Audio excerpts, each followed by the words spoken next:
नमस्कार दोस्तों, आइए सुनते हैं कमलेश्वर के द्वारा लिखी कहानी दिल्ली में एक मौत। मैं चुपचाप खड़ा सब देख रहा हूँ और अब न जाने क्यों मुझे मन में लग रहा है कि दीवान चंद की शव यात्रा में कम से कम मुझे तो शामिल हो ही जाना चाहिए था। उनके लड़के से मेरी खासी जान पहचान है और ऐसे मौके पर तो दुश्मन का साथ भी दिया जाता है। सर्दी की वजह से मेरी हिम्मत छूट रही है, पर मन में कहीं शव यात्रा में शामिल होने की बात भीतर ही भीतर कोच रही है। चारों तरफ कोहरा छाया हुआ है। सुबह के 9 बजे हैं, लेकिन पूरी दिल्ली धुंध में लिपटी हुई है। सड़कें नम हैं, पेड़ भीगे हुए हैं, कुछ भी साफ दिखाई नहीं देता। जिंदगी की हलचल का पता आवाजों से लग रहा है। ये आवाजें कानों में बस गई हैं। घर के हर हिस्से में आवाजें आ रही हैं। वासवानी के नौकर ने रोज की तरह स्टोव जला दिया है। उसकी सनसनाहट दीवार के पार से आ रही है। बगल वाले कमरे में अतुल मवानी जूते पर पॉलिश कर रहा है। ऊपर सरदार जी मूंछों पर फिक्सो लगा रहे हैं। उनकी खिड़की के पर्दे के पार जलता हुआ बल्ब बड़े मोती की तरह चमक रहा है। सब दरवाजे बंद हैं, सब खिड़कियों पर पर्दे हैं, लेकिन हर हिस्से में जिंदगी की खनक है। तिमंजले पर वासवानी ने बाथरूम का दरवाजा बंद किया और पाइप खोल दिया है। कोहरे में बसें दौड़ रही हैं। जूं जूं करते भारी टायरों की आवाजें दूर से नजदीक आती हैं और फिर दूर चली जाती हैं। मोटर रिक्शे बेतहासा भागे चले जा रहे हैं। टैक्सी का मीटर अभी किसी ने डाउन किया है। पड़ोस के डॉक्टर के यहाँ फोन की घंटी बज रही है और पिछवाड़े गली में गुजरती हुई कुछ लड़कियां सुबह की शिफ्ट पर जा रही हैं। सख्त सर्दी है, सड़कें ठिठुरी हुई हैं और कोहरे के बादलों को चीरती हुई कारें और बसें हॉर्न बजाती हुई भाग रही हैं। सड़कों और पटरियों पर भीड़ है, पर कोहरे में लिपटा हुआ हर आदमी भटकती हुई रूह की तरह लग रहा है। वो चाहे चुपचाप धुंध के समुद्र में बढ़ती जा रही है। बसों में भीड़ है, लोग ठंडी सीटों पर सिकुड़े हुए बैठे हैं और कुछ लोग बीच में ही ईसा की तरह सलीब पर लटके हुए हैं। बाहें पसारे, उनकी हथेलियों में कीले नहीं, बस की बर्फीली चमकदार छड़ें हैं। और ऐसे में दूर से एक अर्थी सड़क पर चली आ रही है। इस अर्थी की खबर अखबार में है, मैंने अभी अभी पढ़ी है। इसी मौत की खबर होगी, अखबार ने छापा है। आज रात करोल बाग के मशहूर और लोकप्रिय बिजनेस मैनेजमेंट सेठ दीवान चंद की मौत इरविन अस्पताल में हो गई है। उनका शव कोठी पर ले जाया गया है। कल सुबह 9 बजे उनकी अर्थी आर्य समाज रोड से होती हुई पचकुइयां शमशान भूमि में दाह संस्कार के लिए जाएगी और इस वक्त सड़क पर आती हुई ये अर्थी उन्हीं की होगी। कुछ लोग टोपियां लगाए और मफलर बांधे हुए खामोशी से पीछे पीछे आ रहे हैं। उनकी चाल बहुत धीमी है। कुछ दिखाई पड़ रहा है, कुछ दिखाई नहीं पड़ रहा है, पर मुझे ऐसा लगता है कि अर्थी के पीछे कुछ आदमी है। मेरे दरवाजे पर दस्तक होती है। मैं अखबार एक तरफ रखकर दरवाजा खोलता हूँ। अतुल मवानी सामने खड़ा है। यार, क्या मुसीबत है, आज कोई आयरन करने वाला भी नहीं आया, जरा अपना आयरन देना। अतुल कहता है तो मुझे तसल्ली होती है, नहीं तो उसका चेहरा देखते ही मुझे खटका हुआ था कि कहीं शव यात्रा में जाने का बवाल न खड़ा कर दे। मैं उसे फौरन आयरन दे देता हूँ और निश्चित हो जाता हूँ कि अतुल अब अपनी पैंट पर लोहा करेगा और दूतावासों के चक्कर काटने के लिए निकल जाएगा। जब से मैंने अखबार में सेठ दीवानचंद की मौत की खबर पढ़ी थी, मुझे हर क्षण यही खटका लगा हुआ था कि कहीं कोई आकर इस सर्दी में शव के साथ जाने की बात न कह दे। बिल्डिंग के सभी लोग उनसे परिचित थे और सभी शरीफ दुनियादार आदमी थे। तभी सरदार जी का नौकर जीने से भड़बड़ाता हुआ आया और दरवाजा खोलकर बाहर जाने लगा। अपने मन को और सहारा देने के लिए मैंने उसे पुकारा, धर्मा, कहाँ जा रहे हो? सरदार जी के लिए मक्खन लेने, उसने वहीं से जवाब दिया। तो लगे हाथों लपक कर मैंने भी अपने लिए सिगरेट मंगवा ली। सरदार जी नाश्ते के लिए मक्खन मंगवा रहे हैं, इसका मतलब है कि वो भी शव यात्रा में शामिल नहीं हो रहे हैं। मुझे कुछ और राहत मिली। अब अतुल मवानी और सरदार जी का इरादा शव यात्रा में जाने का नहीं है तो मेरा कोई सवाल ही नहीं उठता। इन दोनों का या वासवानी परिवार का ही सेठ दीवान चंद के यहाँ ज्यादा आना जाना था। मेरी तो 4-5 बार ही मुलाकात भर थी। अगर ये लोग ही शामिल नहीं हो रहे हैं तो मेरा सवाल ही नहीं उठता। सामने बारजे पर मुझे मिसेस वासवानी दिखाई पड़ती हैं। उनके खूबसूरत चेहरे पर अजीब सी सफ़ेदी और होठों पर पिछली शाम की लिपस्टिक की हल्की लाली अभी भी मौजूद थी। गाउन पहने हुए ही वे निकली हुई थी। और अपना जूड़ा बांध रही थीं। उनकी आवाज़ सुनाई पड़ती है, डार्लिंग मुझे ज़रा पेश देना प्लीज़। मुझे और राहत मिलती है। इसका मतलब है कि मिस्टर वासवानी भी मैयत में शामिल नहीं हो रहे हैं। दूर आर्य समाज रोड पर यह अर्थी बहुत आहिस्ता आहिस्ता बढ़ती आ रही है। अतुल मवानी मुझे आयरन लौटाने आता है। मैं आयरन लेकर दरवाज़ा बंद कर लेना चाहता हूँ, पर वो भीतर आकर खड़ा हो जाता है और कहता है, तुमने सुना? सेठ दीवानचंद जी की कल मौत हो गई है। मैंने भी अखबार में पढ़ा है। मैं सीधा सा जवाब देता हूँ ताकि मौत की बात आगे न बढ़े। अतुल मवानी के चेहरे पर सफ़ेदी झलक रही है। वो शेव कर चुका है। वो आगे कहता है, बड़े भले आदमी थे दीवानचंद। ये सुनकर मुझे लगता है कि अगर बात आगे बढ़ गई तो अभी शव यात्रा में शामिल होने की नैतिक जिम्मेदारी हो जाएगी। इसीलिए मैं कहता हूँ, तुम्हारे उस काम का क्या हुआ? बस मशीन आने भर की देर है। आते ही अपना कमीशन तो खड़ा हो जाएगा। ये कमीशन का काम भी बड़ा बेहुदा है, पर किया क्या जाए। 8-10 महीने मेरे थ्रू निकल गई तो बस बिजनेस शुरू कर दूंगा।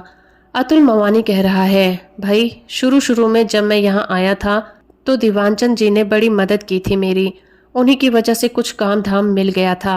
लोग बहुत मानते थे उन्हें। फिर दीवानचंद जी का नाम सुनते ही मेरे कान खड़े हो जाते हैं।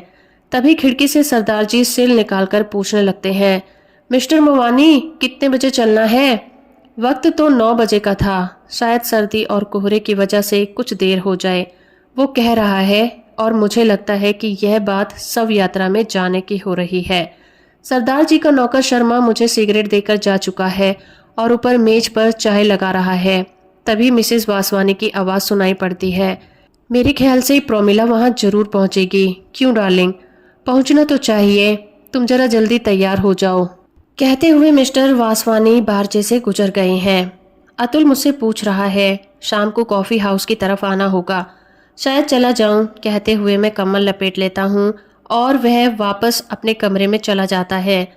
आधे मिनट बाद ही उसकी आवाज़ फिर आती है, भाई बिजली आ रही है। भाई बिजली आ रही है?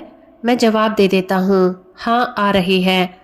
मैं जानता हूँ वह इलेक्ट्रिक रॉड से पानी गर्म कर रहा है, इसीलिए उसने ये पूछा होगा। बूट पॉलिश वाला लड़का हर रोज की तरह अदब से आवाज़ लगाता है और सरदार जी उसे ऊपर पुकार लेते हैं। लड़का बाहर बैठकर पॉलिश करने लग जाता है और वह अपने नौकर को हिदायतें दे रहे हैं, खाना ठीक 1 बजे लेकर आना, पापड़ भून कर लाना और सलाद भी बना लेना। मैं जानता हूँ सरदार जी का नौकर कभी वक्त से खाना नहीं पहुँचाता और ना उनके मन की चीज़ें ही पकाता है। बाहर सड़क पर कोहरा अभी भी घना है। कुलचे छोले वाले वैष्णव ने अपनी रेड़ी लाकर खड़ी कर ली है। रोज की तरह वो प्लेटें सजा रहा है। उनकी खनखनाहट की आवाज़ आ रही है। 7 नंबर की बस छूट रही है। सूलियों पर लटके ईसा उनमें चले जा रहे हैं और क्यू में खड़े और लोगों को कंडक्टर पेश की टिकट बांट रहा है। हर बार जब भी वह पैसे वापस करता है तो रेजगारी की खनक यहाँ तक आती है। धुंध में लिपटी रूहों के बीच काली वर्दी वाला कंडक्टर शैतान की तरह लग रहा है। और अर्थी अब कुछ और पास आ गई है। नीली साड़ी पहन लूं? मिसेस वासवानी पूछ रही हैं। वासवानी के जवाब देने की घुटी घुटी आवाज़ से लग रहा है कि वो टाई के नॉट ठीक कर रहा है। सरदार जी के नौकर ने उनका सूट ब्रश से साफ करके हैंगर पर लटका दिया है और सरदार जी शीशे के सामने खड़े पगड़ी बांध रहे हैं। अतुल मवानी फिर मेरे सामने से निकला। पोर्टफोलियो उसके हाथ में है। पिछले महीने बनवाया हुआ सूट उसने पहन रखा है। उसके चेहरे पर ताजगी है और जूतों पर चमक। आते ही वे मुझे पूछता है, तुम नहीं चल रहे हो? और मैं जब तक पूछूं कि वे कहाँ चलने की पूछ रहा है, वो सरदार जी को आवाज़ लगाता है, आइए सरदार जी, अब देर हो रही है, 10 बज चुके हैं। 2 मिनट बाद ही सरदार जी तैयार होकर नीचे आते हैं कि वासवानी ऊपर से ही मवानी का सूट देकर पूछता है, ये सूट किधर से सिलवाया? उधर खान मार्केट में। बहुत अच्छा सिला है। टेलर का पता हमें भी दे देना। फिर वो अपनी मिसेस को पुकारता है, अब आ जाओ डियर। अच्छा मैं नीचे खड़ा हूँ, तुम आ जाओ। कहता हुआ वह भी भवानी और सरदार जी के पास आ जाता है और सूट को हाथ लगाते हुए पूछता है, लाइनिंग इंडियन है, इंग्लिश, बहुत अच्छा फिटिंग है। कहते हुए वे टेलर का पता डायरी में नोट करता है। मिसेस वासवानी बारजे पर दिखाई पड़ती हैं। अर्थी अब सड़क पर ठीक मेरे कमरे के नीचे है। उसके साथ कुछ एक आदमी है। एक दो कारें भी हैं जो धीरे धीरे रेंग रही हैं। लोग बातों में मशगूल हैं। मिसेस वासवानी जूड़े में फूल लगाते हुए नीचे उतरती हैं तो सरदार जी अपने जेब का रुमाल ठीक करने लगते हैं और इससे पहले कि वो लोग बाहर जाएं, वासवानी मुझसे पूछता है, आप नहीं चल रहे हैं? आप चलिए, मैं आ रहा हूँ, मैं कहता हूँ। एक दूसरी क्षण मुझे लगता है कि उसने मुझसे कहाँ चलने को कहा है। मैं अभी खड़ा सोच ही रहा हूँ कि वे चारों घर के बाहर हो जाते हैं। अर्थी कुछ और आगे निकल गई है। एक कार पीछे से आती है और अर्थी के पास धीमी होती है। चलाने वाले साहब शव यात्रा में पैदल चलने वाले एक आदमी से कुछ बात करते हैं और कार सर से आगे बढ़ जाती है। अर्थी के साथ पीछे जाने वाली दोनों कारें भी उस कार के पीछे सरसराती हुई चली जाती हैं। मिसेस वासवानी और वो तीनों लोग टैक्सी स्टैंड की ओर जा रहे हैं। मैं उन्हें देखता रहता हूँ। मिसेस वासवानी ने फर कॉलर डाल रखा है और शायद सरदार जी अपने चमड़े के दस्ताने पहने हुए हैं और वे चारों टैक्सी में बैठ जाते हैं। अब टैक्सी इधर ही चली आ रही है और उसमें से खिलखिलाने की आवाज़ सुनाई पड़ रही है। वासवानी आगे सड़क पर जाती अर्थी की ओर इशारा करते हुए ड्राइवर को कुछ बता रहे हैं। मैं चुपचाप खड़ा सब देख रहा हूँ और अब न जाने क्यों मुझे मन में लग रहा है कि दीवान चंद की शव यात्रा में कम से कम मुझे तो शामिल हो ही जाना चाहिए था। उनके लड़के से मेरी खासी जान पहचान है और ऐसे मौके पर तो दुश्मन का साथ भी दिया जाता है। सर्दी की वजह से मेरी हिम्मत छूट रही है, पर मन में कहीं शव यात्रा में शामिल होने की बात भीतर ही भीतर कोंच रही है। उन चारों की टैक्सी अर्थी के पास धीमी होती है। मवानी गर्दन हिलाकर कुछ कहता है और दाहिने से रास्ता काटते हुए टैक्सी आगे बढ़ जाती है। मुझे धक्का सा लगता है और मैं ओवरकोट पहनकर चप्पल डालकर नीचे उतर आता हूँ। मुझे मेरे कदम अपने आप अर्थी के पास पहुँचा देते हैं और मैं चुपचाप उनके पीछे पीछे चलने लग जाता हूँ। 4 आदमी कंधा दिए हुए हैं और 7 आदमी साथ चल रहे हैं। 7वां मैं भी हूँ और मैं सोच रहा हूँ कि आदमी के मरते ही कितना फर्क पड़ जाता है। पिछले साल ही दीवान चंद ने अपनी लड़की की शादी की थी तो हजारों लोगों की भीड़ थी। कोठी के बाहर कारों की लाइनें लगी हुई थी। मैं अर्थी के साथ साथ लिंक रोड पर पहुंच चुका हूं। अगले मोड़ पर ही पचकुइयां शमशान भूमि है और जैसे ही अर्थी मोड़ पर घूमती है, लोगों की भीड़ और कारों की कतार मुझे दिखाई देने लगती है। कुछ स्कूटर भी खड़े हैं। औरतों की भीड़ एक तरफ खड़ी है। उनकी बातों की ऊंची ध्वनियां सुनाई पड़ रही हैं। सभी के जूड़ों के स्टाइल अलग अलग हैं। मर्दों की भीड़ में सिगरेट का धुआं उठ उठकर कोहरे में धुला जा रहा है और बात करती हुई औरतों के लाल लाल होठ और सफ़ेद दांत चमक रहे हैं और उनकी आंखों में एक गुरूर है। अर्थी को बाहर बने चबूतरे पर रख दिया गया है। अब खामोशी छा गई है। इधर उधर बिखरी हुई भीड़ शव के इर्द गिर्द जमा हो गई है और कारों के शोफर हाथों में फूलों के गुलदस्ते और मालाएं लिए अपनी मालकिनों की नज़र का इंतजार कर रहे हैं। मेरी नज़र वासवानी पर पड़ती है। वो अपनी मिसेस को आंख के इशारे से शव के पास आने को कह रहा है और वह है कि एक औरत के साथ खड़ी बात कर रही है। सरदार जी और अतुल मवाने भी वहीं खड़े हुए हैं। शव का मुंह खोल दिया गया है और अब औरतें फूल और मालाएं उनके इर्द गिर्द रखती जा रही हैं। शोफर खाली होकर अब कारों के पास खड़े सिगरेट पी रहे हैं। एक महिला माला रखकर कोट की जेब से रुमाल निकालती है और आंखों पर रखकर नाक सुड़कने लग जाती है और पीछे हट जाती है।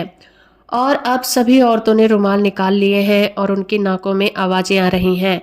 कुछ आदमियों ने अगरबत्तियां जलाकर शव के सिरहाने रख दिया है। वे निश्चल खड़े हैं। आवाजों से लग रहा है औरतों के दिल को ज्यादा सदमा पहुंचा है। अतुल मवानी और पोर्टफोलियो से कोई कागज निकालकर वासवानी को दिखा रहा है। मेरे ख्याल से वो पासपोर्ट का फॉर्म है। अब शव को भीतर शमशान भूमि में ले जाया जा रहा है। भीड़ फाटक के बाहर खड़ी देख रही है। शोफरों ने सिगरेट या तो पी ली है या बुझा दी है और वे अपनी अपनी कारों के पास तैनात हैं। शव अब भीतर पहुंच चुका है। मातम पुरसी के लिए आए हुए आदमी और औरतें अब बाहर की तरफ लौट रहे हैं। कारों के दरवाजे खुलने और बंद होने की आवाजें आ रही हैं। स्कूटर स्टार्ट हो रहे हैं और कुछ लोग रीडिंग रोड बस स्टॉप की ओर बढ़ रहे हैं। सड़क से बस गुजर रही है और मिसेस वासवानी कह रही हैं, प्रोमिला ने शाम को बुलाया है, चलोगे न डियर? कार आ जाएगी, ठीक है ना? वासवानी स्वीकृति में सिर हिला रहा है। कारों में जाती हुई औरतें मुस्कुराते हुए एक दूसरे से विदा ले रही हैं और बाय बाय की कुछ एक आवाजें आ रही हैं। कारें स्टार्ट होकर जा रही हैं। अतुल, मवानी और सरदार जी भी रीडिंग रोड बस स्टॉप की ओर बढ़ गए हैं और मैं खड़ा सोच रहा हूँ कि अगर मैं भी तैयार होकर आया होता तो यहीं से सीधा काम पर निकल जाता। लेकिन अब तो 11:30 बज चुके हैं। चिता में आग लगा दी गई है और 4-5 आदमी पेड़ के नीचे पड़ी बेंच पर बैठे हुए हैं। मेरी तरह वो भी यूं ही चले आए हैं।